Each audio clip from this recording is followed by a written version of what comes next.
Trump का कार्यकाल 2 दिन पूरे हो चुके हैं ट्रंप के कार्यकाल के, और अब विश्व मीडिया उनसे सवाल पूछ रहा है कि रूस यूक्रेन युद्ध विराम आखिर कब होगा। ट्रंप दुविधा में फंस चुके हैं क्योंकि रूसी राष्ट्रपति ने शांति वार्ता में शामिल न होने के संकेत दे दिए हैं। अगर रूस अपनी शर्तों पर मान भी गया तो यूक्रेन इन शर्तों पर शांति के लिए तैयार होगा नहीं। ट्रंप के सामने चुनौती है रूस की सेना की रफ्तार रोकना और पुतिन को बातचीत की मेज पर लाना। लेकिन वॉशिंगटन में शपथ ग्रहण के साथ ही पुतिन और शी जिनपिंग का गठबंधन मजबूत हो चुका है। दोनों नेताओं ने मिलकर ट्रंप को चक्रव्यूह में फंसा दिया है। डोनाल्ड जे ट्रंप को अमेरिका का राष्ट्रपति बने 48 घंटे हो चुके हैं। दावा था कि 24 घंटे में रूसी फाइटर जेट गरजने बंद हो जाएंगे। 24 घंटे में रूसी सेना की तोपें बारूद उगलना बंद कर देंगी।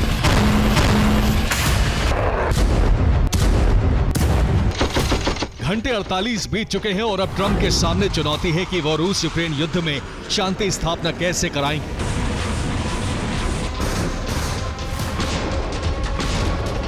क्योंकि युद्ध की रफ्तार पर ब्रेक लगने के बजाय पुतिन की सेना ने बारूदी एक्शन तेज कर दिया है।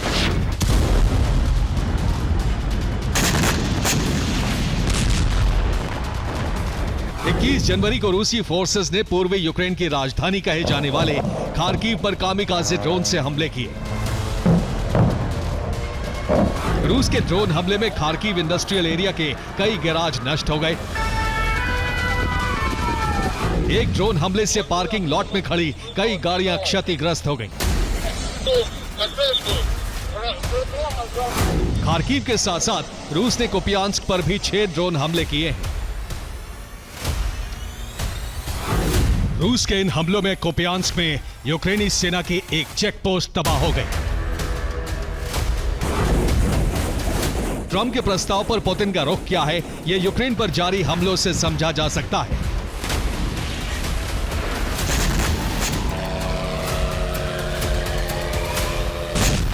ट्रंप को उम्मीद थी कि पुतिन उनका प्रस्ताव स्वीकार कर लेंगे। अब ऐसे में ट्रंप के सामने चुनौती है कि वो पुतिन को कैसे मनाएं। शपथ ग्रहण के साथ ही पुतिन और जिनपिंग की बातचीत से भी ट्रंप की चिंता बढ़ गई है। अगर जल्दी कोई बात नहीं बनी तो ट्रंप की मजबूत नेता की छवि को चोट पहुंचना तय है। ट्रंप के शपथ ग्रहण के साथ ही रूस के राष्ट्रपति व्लादिमीर पुतिन और चीन के राष्ट्रपति शी जिनपिंग के बीच वीडियो कॉन्फ्रेंस पर 35 मिनट तक चर्चा हुई।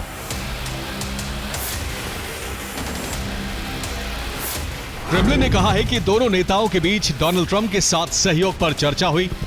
रूस यूक्रेन शांति वार्ता की संभावना पर बातचीत की गई। रूस ने ताइवान पर चीन के रुख का समर्थन किया। सामरिक सहयोग पर दोनों नेताओं ने लंबी बात की। पुतिन और जिनपिंग के बीच हुए सामरिक समझौतों से ट्रंप की चिंता बढ़नी तय है, क्योंकि पुतिन अपनी शर्तों पर वार्ता के लिए तैयार होंगे, वरना जंग जारी रहेगी।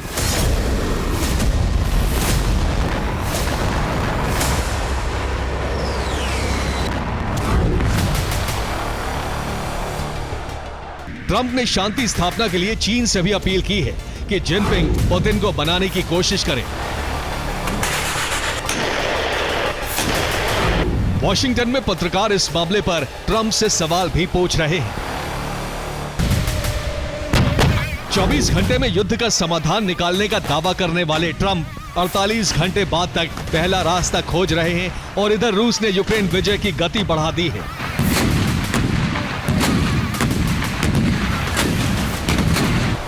जनवरी को रूस ने यूक्रेन पर 131 कामिकाज़े ड्रोन से हमले किए हैं।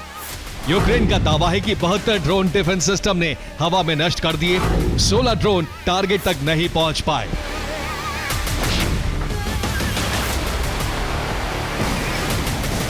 रूसी सेना ने पूर्वी यूक्रेन में बारूदी विध्वंस तेज कर दिया है।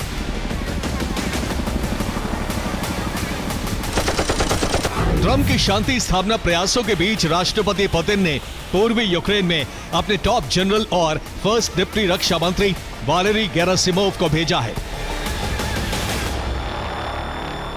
गेरासिमोव ने युद्ध क्षेत्र का हेलीकॉप्टर से दौरा किया। इसके साथ ही टैंक डिवीजन के जवानों से मिलकर उन्हें मेडल भी दिए। गेरासिमोव को डोनेट्स्क की जंग जल्द खत्म करने का मिशन सौंपा गया है। डोनेट्स्क के कई अहम मोर्चे जीतने के बाद अब रूसी सेना वेलिका नोवोसिल्का में यूक्रेनी सेना को घेर चुकी है और जीत के बेहद करीब है।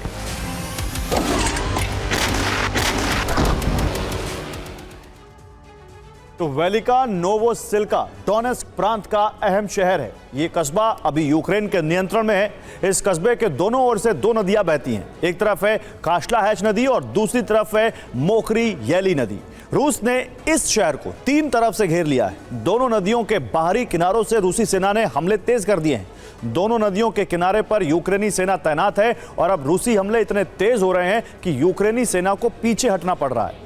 पूर्व दिशा से भी रूसी सेना ने वेलिका नोवोसिल्का पर हमले बढ़ा दिए हैं। यूक्रेनी सेना की रिपोर्ट है कि यहाँ हालात बहुत खराब हो चुके हैं और सेना का टिके रहना मुश्किल है।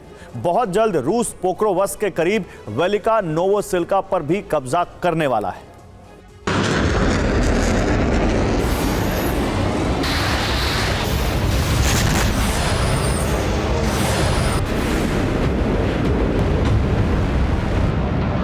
यूक्रेन की जमीन पर पुतिन का कब्जा तेजी से बढ़ता जा रहा है और जैसे जैसे वक्त बीत रहा है ट्रंप पर राजनीतिक दबाव बढ़ता जा रहा है।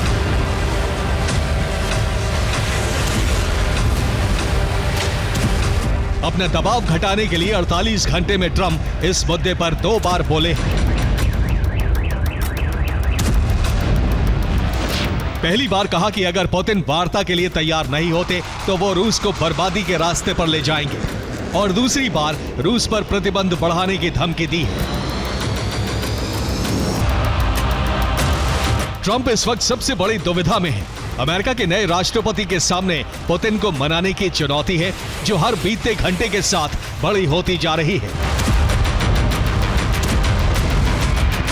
ट्रंप की मुश्किल यह है कि सबसे पहले उन्हें राष्ट्रपति पुतिन को वार्ता के लिए मनाना होगा। ट्रंप की शर्तों पर सहमत होने से युद्ध विराम की संभावना है, लेकिन ट्रंप की शर्तों को यूक्रेन खारिज कर देगा तो युद्ध विराम नहीं हो पाएगा।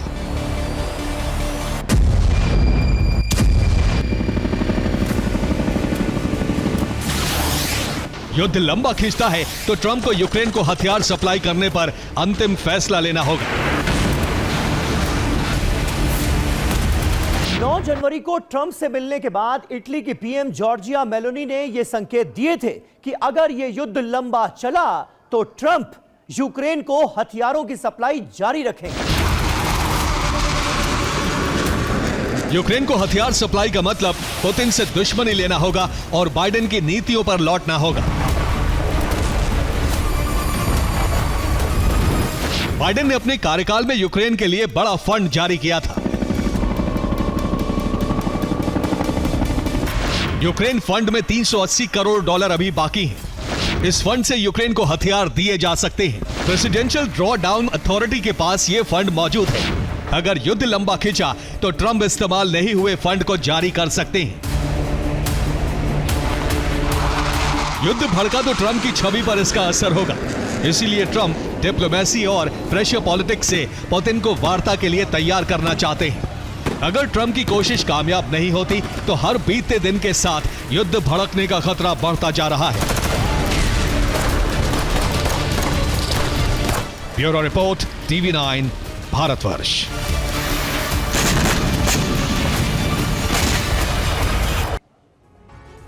पहले युद्ध विराम से पुतिन का इनकार, अब नेटो से टकराने को तैयार। पुतिन ने ऐसा ब्लूप्रिंट बनाया है कि जो भी देश यूक्रेन को हथियार सप्लाई कर रहे हैं उन्हें बैकफुट पर धकेला जाए। इसलिए यूक्रेन में उन ठिकानों पर हमला करने की प्लानिंग है जहां नेटो सैनिक मौजूद हैं।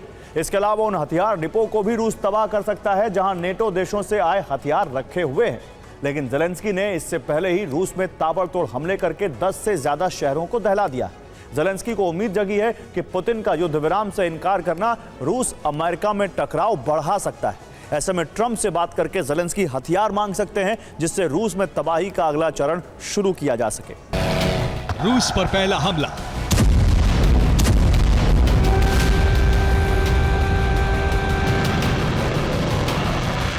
रूस पर दूसरा हमला।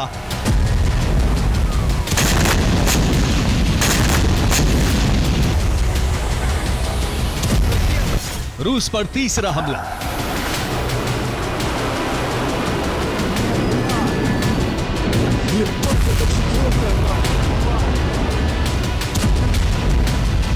और इस तरह एक बार फिर रूस धुआं-धुआं हो गया।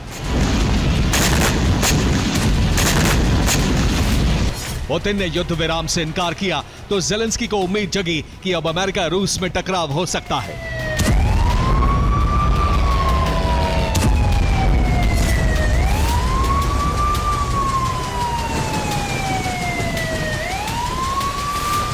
और ये उसी उम्मीद का इफेक्ट है कि रूस पर यूक्रेन ने ताबड़तोड़ हमले कर दिए।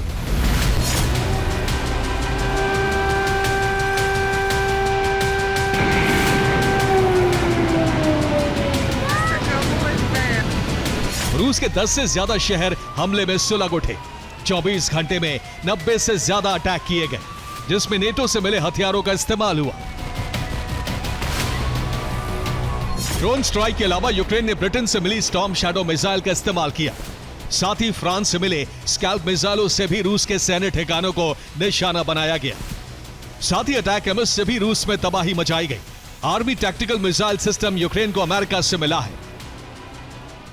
क्रेमलिन ने दावा किया है कि रूस पर हुए हमले में नेटो से मिले हथियारों का इस्तेमाल किया गया। ज़ेलेंस्की सेना की मदद के लिए ब्रिटेन से स्पेशल कमांडो और टेक एक्सपर्ट की कई टीमें पहुंची हैं। यानी अब यूक्रेन को फ्रंट फुट पर रखकर कई नेटो देश युद्ध लड़ रहे हैं, जिसमें उनके सैनिक भी शामिल हैं, जबकि हाईटेक हथियार तो वो पहले से ही सप्लाई करते रहे हैं। अभी जिन देशों के सैनिक यूक्रेन में मौजूद हैं, उनमें ब्रिटेन, फ्रांस, पोलैंड, एस्टोनिया और रोमानिया शामिल हैं। जबकि कई और देश सैनिक भेजने की तैयारी में हैं, जिसमें एस्टोनिया के अलावा बाकी दोनों बाल्टिक देश और नॉर्डिक देश शामिल हैं। पिछले 24 घंटों में हुए हमलों में नेटो देशों के सैनिक शामिल हैं, जिन्हें खास तौर से स्पेशल ऑपरेशन के लिए भेजा गया है। ज़ेलेंस्की को अब यह समझ आ चुका है कि युद्ध विराम टल गया है और अब यह युद्ध लंबा खिंच सकता है।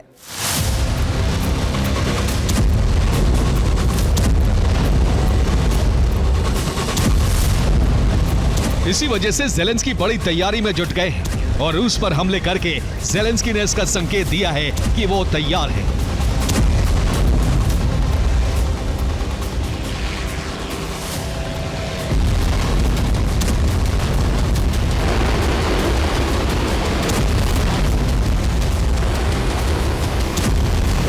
रूस के स्मॉलेस्ट पर यूक्रेन ने बीती रात कई ड्रोन हमले किए, जिसमें हथियार गोदाम के अलावा सैन्य ठिकानों को टारगेट किया गया।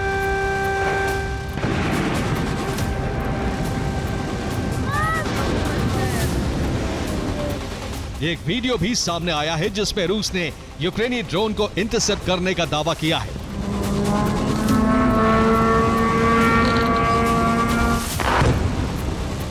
यह वही वीडियो है जिसमें साफ तौर पर देखा जा सकता है कि पंजशीर एयर डिफेंस सिस्टम ने यूक्रेन के कामिकाज़े ड्रोन को हवा में खाक कर दिया। इसी हमले में एक एविएशन फैक्ट्री पर भी हमला किया गया, जिसमें रूस को बड़ा नुकसान हुआ है।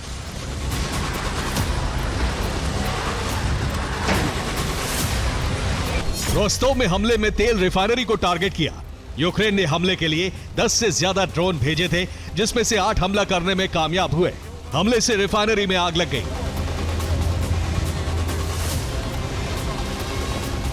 यूक्रेन के हमले में ब्रियांस्क में मौजूद केमिकल प्लांट भी दहल गया। प्लांट की 3 यूनिट पूरी तरह से तबाह हो गई। इस हमले के लिए यूक्रेन ने स्टॉर्म शैडो मिसाइल का इस्तेमाल किया। एक सैटेलाइट इमेज भी सामने आई है, जिसमें दिख रहा है कि 3 यूनिट तबाह हो चुकी हैं, जिसमें से 2 यूनिट एक साथ, जबकि एक प्लांट के दूसरे कोने पर थी। इसके अलावा सेरातोव पर हमला किया गया, जहां ऑयल डिपो पर मिसाइलें दागी गई। हमले का वीडियो सामने आया है। साथ ही सैटेलाइट इमेज में दिख रहा है कि कैसे 4 टैंक पूरी तरह से तबाह हो गए, जबकि 5 टैंक सुरक्षित हैं।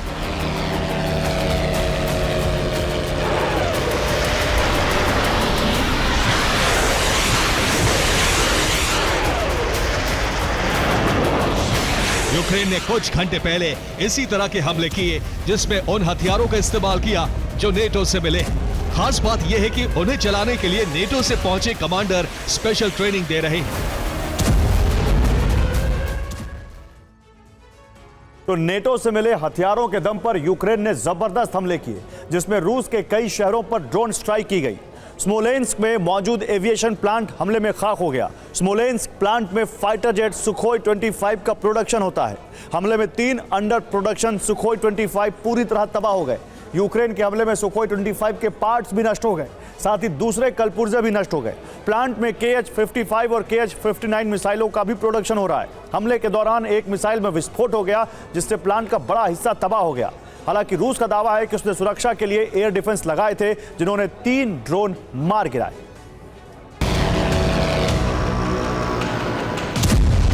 स्मोलेंस्क पर हुआ हमला काफी बड़ा है, जबकि कुर्स्क और बेलगरोद में भी यूक्रेन ने काफी तबाही मचाई है।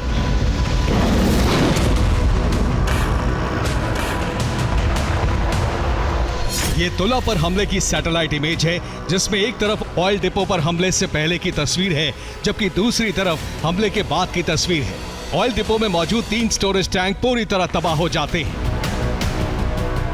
इसी तरह वोरोनिश के लिस्की टाउन पर भी हमला किया गया, जिसमें एक ऑयल डिपो में आग लग गई। कई घंटे बाद आग बुझाई गई, लेकिन तब तक रूस को बड़ा नुकसान हो चुका था। यूक्रेन ने डोनेट्स्क इलाके में भी रूस को पीछे ढकेला है, जिसमें रूस के 500 से ज्यादा सैनिक मारने का दावा यूक्रेन ने किया है, जबकि पिछले 24 घंटों में अलग अलग इलाकों में 1600 रूसी सैनिक मारने का दावा यूक्रेनी रक्षा मंत्रालय ने किया है। यूक्रेन ने डोनेट्स्क में हमला रूस की माउंटेन असॉल्ट ब्रिगेड पर किया था, जिसमें कॉम्बैट बाइक और कई बख्तरबंद गाड़ियां शामिल थी। सभी जलकर खाक हो गई। यूक्रेन के हमले में रूस को जबरदस्त नुकसान हुआ है, जबकि यूक्रेन नेटो के हथियारों का इस्तेमाल कर रहा है, जबकि नेटो की मदद से ड्रोन का प्रोडक्शन भी कर रहा है।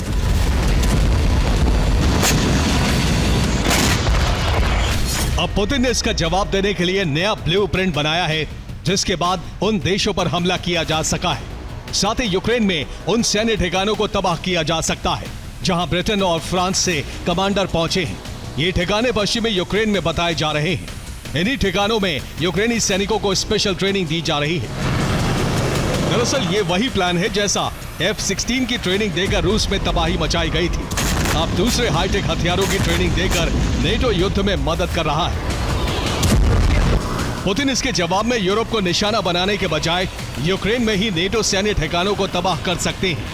माना जा रहा है कि यह हमला आज रात हो सकता है, जिससे नेटो को पुतिन का करारा जवाब मिल सके। Bureau report, TV9 Bharatvarsh. तो डोनाल्ड ट्रंप ने 90 दिनों के लिए हर तरह की विदेशी मदद पर रोक लगा दी है। अब अमेरिका 3 महीने तक किसी नेटो देश या यूक्रेन को हथियार सप्लाई नहीं करेगा। ऐसे में ये 90 दिन यूरोप के लिए सबसे बड़ा संकट लेकर आने वाले हैं। दरअसल माना जा रहा है कि पुतिन बहुत जल्द ऑपरेशन 90 शुरू कर देंगे। इस ऑपरेशन का टारगेट यूरोप के वो देश होंगे जो अब तक यूक्रेन को जंग में मदद करते आए हैं। दावा है कि पुतिन का यह ऑपरेशन यूरोप का मानचित्र बदल देगा। लंदन से लेकर बर्लिन तक संपूर्ण यूरोप में इस वक्त खलबली मची है।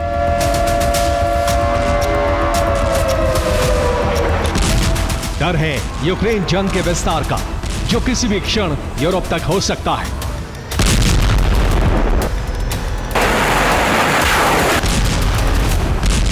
भय है पुतिन की मिसाइलों का, जो अगले 90 दिन में यूरोप के शहरों को भस्म कर सकती है।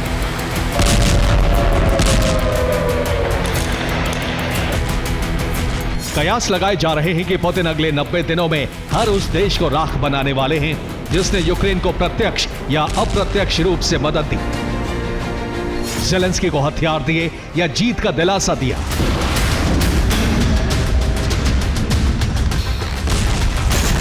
तबाही से भरी इन आशंकाओं की वजह है ट्रंप का वो फैसला जिसने पुतिन को यूरोप पर हमले की छूट दे दी है।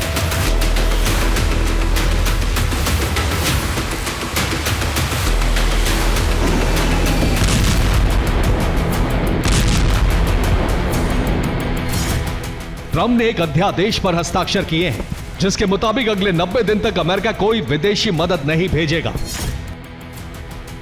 इसमें कई संगठनों को मिलने वाली वित्तीय राशि और मित्र देशों को भेजे जाने वाले हथियार शामिल हैं। ट्रंप का मानना है कि दूसरे देशों या संगठनों को दी जाने वाली आर्थिक मदद अमेरिका की फॉरेन पॉलिसी के हिसाब से होनी चाहिए। ट्रंप प्रशासन अब 90 दिनों तक समीक्षा करेगा और उसके बाद आखिरी फैसला लिया जाएगा।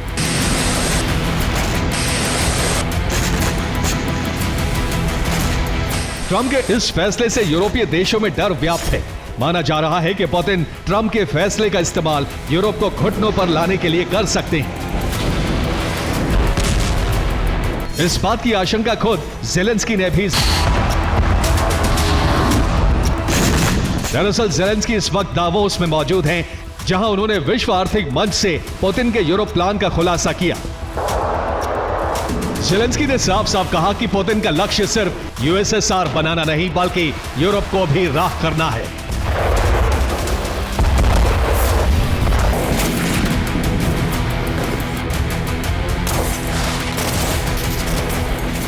ज़ेलेंस्की ने यूरोप को पुतिन के 15 लाख सैनिकों के खिलाफ तैयार रहने के लिए कहा है, जिसके लिए यूक्रेन को साथ लेना जरूरी है।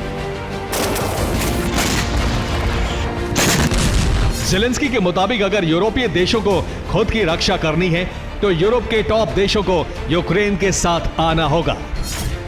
दरअसल यूक्रेन के पास 8 लाख एक्टिव सैनिक हैं, फ्रांस के पास 2,08,000, Germany 1,84,000, Britain 1,96,000, Spain 1,33,000, Poland 1,64,000, Greece 1,43,000 और इटली के पास 1,75,000 सैनिक हैं।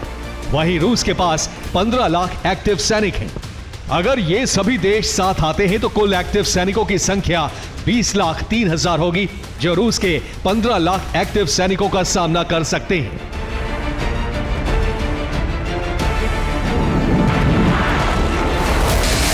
ज़ेलेंस्की का दावा है कि ट्रंप शासन में यूरोप और नेटो की मदद नहीं मिलने वाली है। अगर यूरोपीय देशों ने एकजुट होकर रूस का सामना नहीं किया तो 90 दिन में पुतिन यूरोप के टॉप देशों को मिट्टी में मिला देंगे।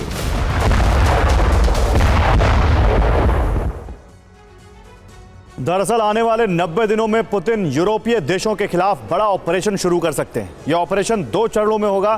पहले चरण में पुतिन 6 देशों पर मिसाइल हमला कर सकते हैं। ये देश होंगे Britain, France, Germany, Sweden, Norway और डेनमार्क। ये यूरोप के वो देश हैं जो रूस या उसके मित्र देशों की सीमा से नहीं लगते। ऐसे में पहले पुतिन मिसाइलों से इन देशों को खंडहर बनाएंगे। इसके बाद पुतिन दूसरे चरण का ऑपरेशन शुरू करेंगे। इसमें पुतिन के टारगेट पर वो देश होंगे जिनकी सीमा रूस या बेलारूस से लगती है।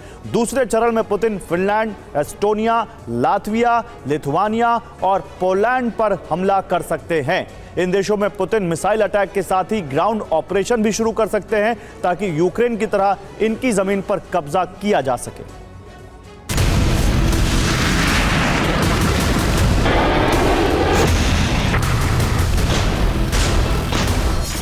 पुतिन के इस ऑपरेशन की भनक से यूरोप में दहशत है। वहीं अमेरिका से आई एक रिपोर्ट ने इसे कई गुना बढ़ा दिया है। अमेरिकी रिपोर्ट में दावा किया गया है कि पुतिन ने एक्टिव परमाणु वॉरहेड की संख्या बढ़ा दी है। पुतिन ने 1550 से ज्यादा परमाणु हथियार तैनात कर दिए हैं। पुतिन ने यह संख्या फरवरी 2023 के बाद बढ़ाई है।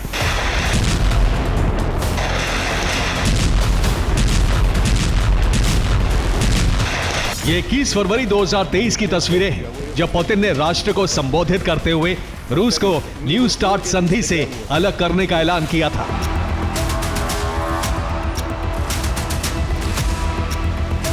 माना जा रहा है कि पुतिन ने परमाणु वॉरहेड की तैनाती बढ़ाने का फैसला उसी वक्त लिया था।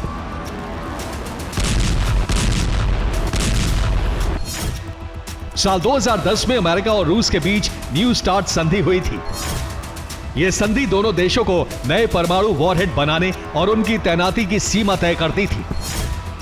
इस संधि के तहत कोई भी देश 1550 से ज्यादा परमाणु वॉरहेड तैनात नहीं कर सकता था।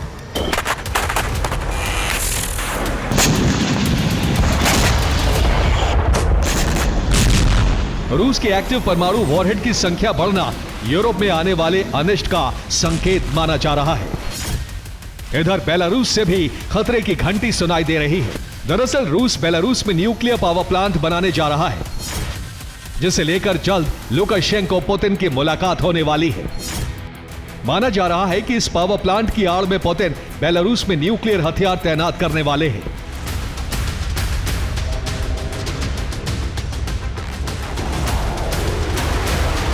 पुतिन के इन कदमों पर इजराइल की भी नजर है। रूस ईरान के गठबंधन को देखते हुए इजराइल अब यूक्रेन को मजबूत करने की तैयारी में है। हथियार की ये वो खेप है जो ग्राउंड ऑपरेशन के दौरान इजराइल ने हिजबुल्लाह के ठिकानों से जब्त की थी। अब इजराइल ने ये हथियार यूक्रेन को देने की पेशकश की है।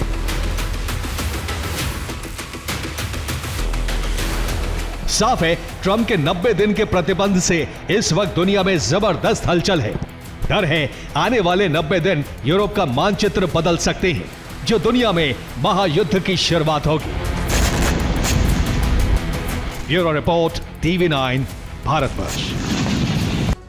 तो रूस और यूक्रेन की आग अब ब्लैक सी से निकलकर बाल्टिक सी तक पहुंच गई है। नेटो देशों से घिरे बाल्टिक सागर में वॉरशिप, सबमरीन और अंडर वाटर ड्रोन का जमावड़ा लगा है। रूस ने बाल्टिक सागर में होने वाली जंग के लिए अपनी वॉर मशीनें भेज दी हैं। वो दूसरी तरफ जर्मनी से लेकर लिथुआनिया जैसे नेटो देशों ने भी अपने नए नए हथियार बाल्टिक में उतार दिए हैं। अगर बाल्टिक में जंग भड़की तो यूरोप के इंटरनेट कनेक्शन और गैस पाइपलाइन पर पहला हमला होगा। इसलिए नेटो ने बाल्टिक सागर में ऑपरेशन बाल्टिक सेंटिनल शुरू करने का ऐलान कर दिया है। ट्रंप ने नेटो से हाथ खींचने का संकेत क्या दिया? बाल्टिक का समंदर अशांत हो गया।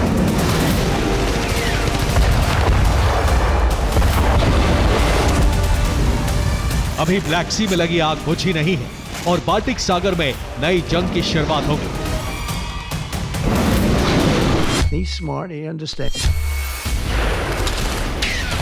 अमेरिका के नए राष्ट्रपति डोनाल्ड ट्रंप ने पुतिन को स्मार्ट, दबाव बनाने में माहिर और समझदार कहा।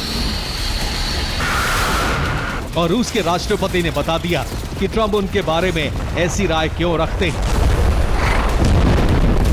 अब तक जंग के शोले यूक्रेन और रूस के बीच ब्लैक सी में भड़क रहे थे, लेकिन अब नेटो और रूस के बीच नई रणभूमि बाल्टिक सागर बन गया है। बाल्टिक सागर को नेटो की झील कहा जाता है, लेकिन अमेरिका में सत्ता बदलते ही पुतिन ने यहां से नेटो का दबदबा खत्म करने का ऑपरेशन शुरू कर दिया है। पुतिन ने अपनी पनडुब्बी ब्रिगेड को बाल्टिक सागर के पहरे पर लगा दिया है। रूस के वॉरशिप भी बाल्टिक सागर में रूस की ताकत दिखा रहे हैं। रूस के इस कदम से नेटो में दहशत है। बाल्टिक सागर स्वीडन, फिनलैंड, रूस, पोलैंड, जर्मनी और डेनमार्क से घिरा हुआ है, लेकिन बाल्टिक सागर को जिन 3 बाल्टिक देशों से नाम मिला है वो हैं एस्टोनिया, लात्विया और लिथुआनिया।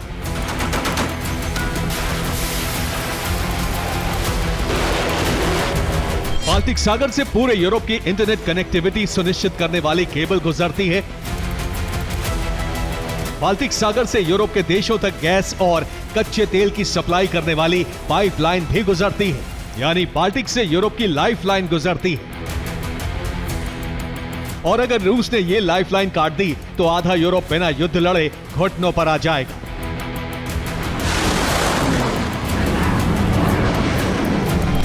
इसलिए नेटो ने बाल्टिक सागर से गुजरने वाली लाइफलाइन की सुरक्षा के लिए एक नए ऑपरेशन बाल्टिक सेंटिनल की शुरुआत की घोषणा की है।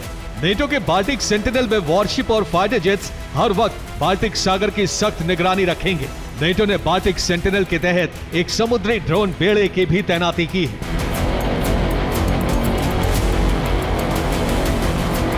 एस्टोनिया, लात्विया और लिथुआनिया ये तीनों बाल्टिक देश नेटो में शामिल हैं और नेटो यहां भविष्य के युद्ध की बड़ी तैयारी में है। नेटो ने यहां नए हथियार, गोला बारूद और पहरा बढ़ाया है, लेकिन अमेरिका के हाथ खींचने के संकेतों के बाद बाल्टिक देशों का भरोसा नेटो से कम हो रहा है। इसीलिए लिथुआनिया ने नेटो से अलग अपनी खुद की वॉरशिप परियोजना का ऐलान कर दिया है।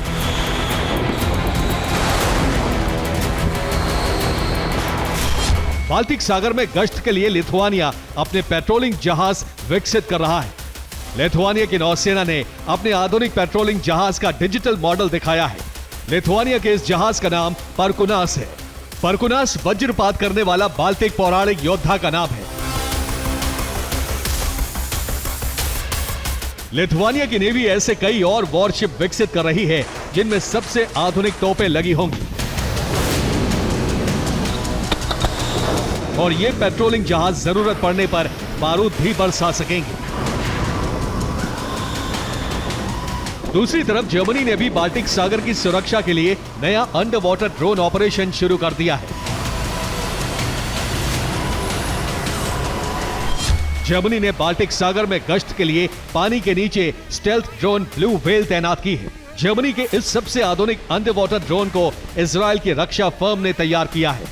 ब्लू व्हेल स्टेल्थ ड्रोन को खासकर अंडर वाटर केबल की सुरक्षा करने के मकसद से डिजाइन किया गया है। 5 टन वजन वाला 36 फुट लंबा ब्लू व्हेल स्टेल्थ ड्रोन समंदर के नीचे 300 मीटर की गहराई पर खामोशी से निगरानी करता है।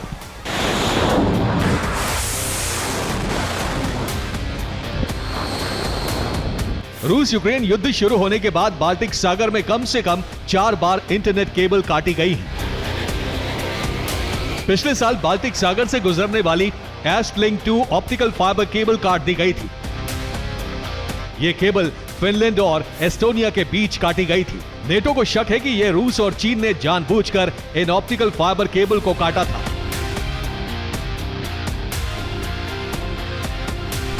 इसीलिए अब नीदरलैंड्स की नेवी ने भी अपने 2 वॉरशिप बाल्टिक सागर में उतार दिए हैं। कुछ दिन बाद नीदरलैंड्स का तीसरा युद्धपोत HNLMS शिडेम भी बाल्टिक सागर की गश्त करना शुरू कर देगा।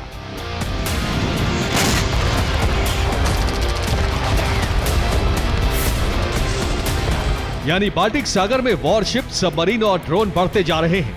ये जंग से पहले की बड़ी तैयारी है। फ्रांस के रक्षा मंत्री ने बाल्टिक सागर के ऊपर फ्रांस के जेट को निशाना बनाए जाने की खबर देकर बाल्टिक में जमा हो रहे बारूद को चिंगारी दे दी।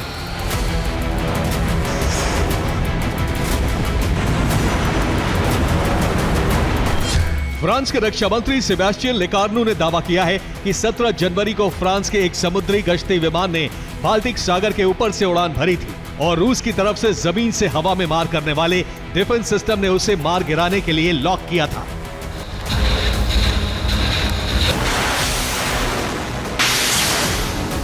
लेकिन मुसीबत सिर्फ इतनी नहीं है। नेटो के लिए इससे भी बड़ी मुश्किल बाल्टिक सागर के जरिए होने वाली गैस सप्लाई बंद होने की है। नेटो के लिए मुसीबत यह है कि गैस सप्लाई बंद होने से उनकी आर्थिक स्थिति कमजोर हो रही है। इससे नेटो में ही फूट पड़ गई है। हंगरी के प्रधानमंत्री विक्टर ऑर्बन ने 21 जनवरी को स्लोवाकिया की यात्रा के दौरान रूस की सस्ती गैस सप्लाई रोकने के लिए यूक्रेन की आलोचना की। Bureau report, TV9 Bharat. तो रूस की सेना लगातार आगे बढ़ रही है और ऐसे में यूक्रेन पर सरेंडर का खतरा मंडराने लगा है। हालात ऐसे हैं कि अगर कुछ वक्त में यूक्रेन को हथियार नहीं मिले तो बड़े हिस्से पर रूस कब्जा कर सकता है, जिसमें डोनेस्क पर रूस का कब्जा कभी भी हो सकता है। जबकि कुर्स्क में भी यूक्रेन की सेना को रूस ने पीछे धकेल दिया है। अब यूक्रेन को डर है कहीं कुर्स्क और डोनेस्क उसके हाथ से निकल ना जाए। नए साल की शुरुआत से ही रूस ताबड़तोड़ हमले कर रहा है। रूसी सेना तेजी से आगे बढ़ रही है।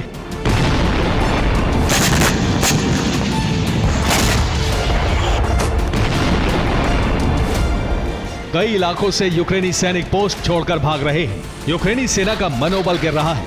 ऐसा क्यों हो रहा है? इसके पीछे की वजह समझिए।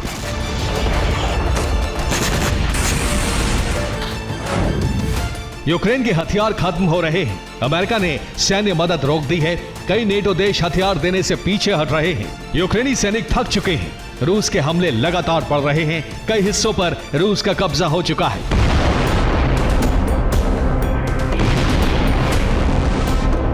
साथ ही इसका भी भरोसा नहीं कि युद्ध कब तक चलेगा, क्योंकि अब युद्ध विराम की संभावना खत्म हो गई है। जबकि ज़ेलेंस्की नीति की आलोचना भी होने लगी है। जबकि रूसी सेना रणनीतिक तौर पर मजबूत हुई है।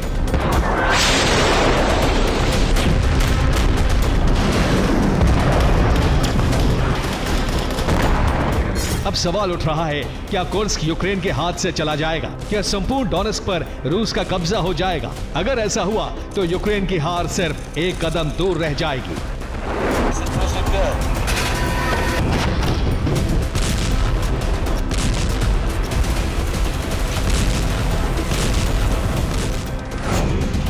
इसलिए यूक्रेन अब इन्हें बचाने के लिए पूरी ताकत लगा रहा है। कुर्स्क में अतिरिक्त सेना भेजी जा रही है। डोनेस्क में भी उसने टैंक बटालियन भेजी है। यूक्रेन ने फ्रंट लाइन के लिए हर महीने करीब 600 करोड़ फंड जारी करने का फैसला किया है, जिससे कॉम्बैट ब्रिगेड को ड्रोन पावर लगातार मिलती रहे। अब यूक्रेन ड्रोन का प्रोडक्शन बढ़ा रहा है। 96% ड्रोन खुद ही बना रहा है, जबकि हमले में इस्तेमाल 30% हथियार भी यूक्रेन में ही तैयार किए जा रहे हैं।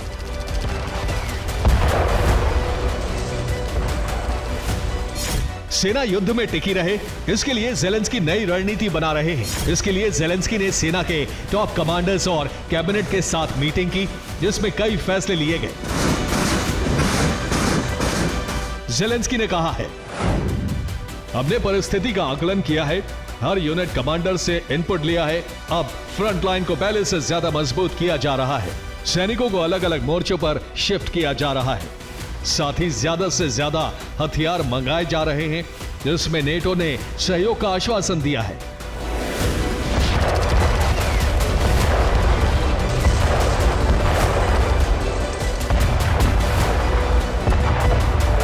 ज़ेलेंस्की का यह फैसला बता रहा है कि वो कुर्स्क को किसी भी कीमत पर खोना नहीं चाहते हैं, क्योंकि कुर्स्क इकलौता रूसी शहर है जहां यूक्रेन ने बढ़त हासिल की है। जबकि डोनेस्क अगर हाथ से गया तो रूस दक्षिणी यूक्रेन में मजबूत स्थिति में आ जाएगा।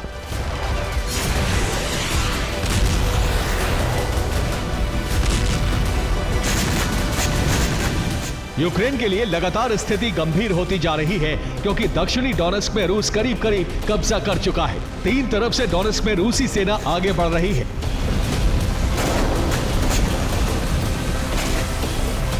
इस दौरान रूस के chief of general staff Valery Gerasimov special military zone में पहुंचे, जहां सैनिकों का हौसला बढ़ाया, जिसके बाद रूस ने बड़ा हमला किया।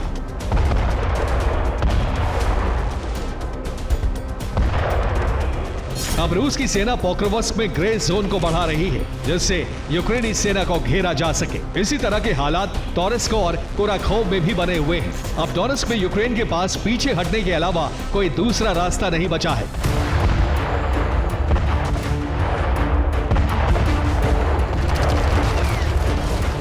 ऐसे में ज़ेलेंस्की को सिर्फ डोनाल्ड ट्रंप से उम्मीद है। अगर ट्रंप यूक्रेन को सैन्य मदद के लिए तैयार हो जाते हैं तो यूक्रेन कुछ और वक्त युद्ध में बना रह सकता है।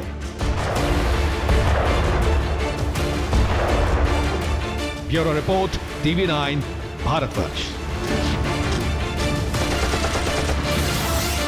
बात करते हैं ट्रंप के ग्रेटर अमेरिका ड्रीम की। सपना ट्रंप का है, मगर नींद ग्रीनलैंड और कनाडा की उड़ी हुई है। दोनों देशों को डर है कि अगर ट्रंप ने अपने सपने को पूरा करने की जिद ठान ली तो फिर उनका क्या होगा, क्योंकि ट्रंप का ग्रेटर अमेरिका प्लान इन दोनों देशों की राजनीतिक और भौगोलिक परिस्थिति को बदल कर रख देगा। ग्रीनलैंड सहमा हुआ है और कनाडा ट्रंप के टैरिफ वाले हमले से बुरी तरह बौखलाया हुआ है। हमारी इस रिपोर्ट को ध्यान से देखिए, इससे आपको समझ आ जाएगा कि ट्रंप का नया प्लान क्या है और क्यों ग्रीनलैंड और कनाडा में उससे खलबली मची हुई है। ट्रंप का ग्रेटर अमेरिका ड्रीम, क्या ग्रीनलैंड बिगाड़ेगा सीन?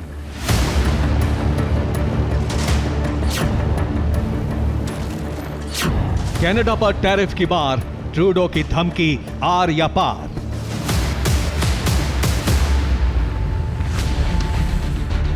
ट्रंप ने अमेरिका की सत्ता क्या संभाली कि कई देशों के राष्ट्राध्यक्षों की कुर्सियों में कंपन तेज हो गया। कनाडा से लेकर ग्रीनलैंड तक ट्रंप के आने से खलबली मची हुई है। वजह है ट्रंप का ग्रेटर अमेरिका प्लान,